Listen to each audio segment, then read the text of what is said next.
નમસ્કાર દર્શક મિત્રો, હું છું આશ્લેષા પટેલ અને આપ જોઈ રહ્યા છો અર્થ પડકાર ન્યૂઝ। અરવલ્લી જિલ્લા કોંગ્રેસ સમિતિ દ્વારા કલેક્ટરશ્રીને મોડાસા નડિયાદ માર્ગ રાષ્ટ્રીય ધોરીમાર્ગ NH 848 કે ને 4 માર્ગીય બનાવવાની તાત્કાલિક કામગીરી શરૂ કરાવવા તથા હાલ આ માર્ગ ઉપર મુકાયેલ ભારે વાહનો ઉપરના પ્રતિબંધને હટાવી ટ્રાફિક સામાન્ય કરવા અંગે જોરદાર માંગ કરવામાં આવી છે। જિલ્લા કોંગ્રેસ પ્રમુખ અરુણભાઈ પટેલે જણાવ્યું હતું કે વર્ષ 2019માં આ માર્ગને રાષ્ટ્રીય ધોરીમાર્ગ જાહેર કરવામાં આવ્યો હતો અને આજ માર્ગ પરથી દૈનિક અંદાજે 35,000થી વધુ PCU ટ્રાફિક પસાર થાય છે। તેમ છતાં માર્ગના 4 માર્ગીયકરણનું કામ શરૂ કરવાને બદલે ભારે વાહનો ઉપર પ્રતિબંધ મૂકી દેવામાં આવ્યો છે। આ કારણે ટ્રાન્સપોર્ટ વ્યવસાયીઓને, નાના ધંધાર્થીઓ અને માર્ગ કાંઠાના વેપારીઓને ભારે આર્થિક નુકસાન પહોંચી રહ્યું છે।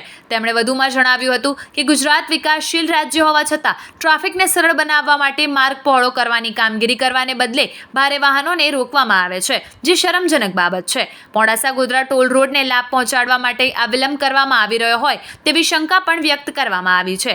રજૂઆતમાં મુખ્ય 3 માંગણીઓ કરવામાં આવી છે। મોડાસા નડિયાદ માર્ગનું 4 માર્ગીકરણ કામગીરી તાત્કાલિક શરૂ કરવી, ભારે વાહનો ઉપર મુકાયેલો પ્રતિબંધ તાત્કાલિક હટાવી ટ્રાફિક સામાન્ય કરવો, સ્થાનિક ધંધાર્થીઓ તથા રોજગારી આધારિત વેપારીઓને ન્યાય મળે તે માટે જરૂરી પગલાં લેવા અને જો અકસ્માતનો ભય હોય તો પૂરતો પોલીસ બંદોબસ્ત ગોઠવવો।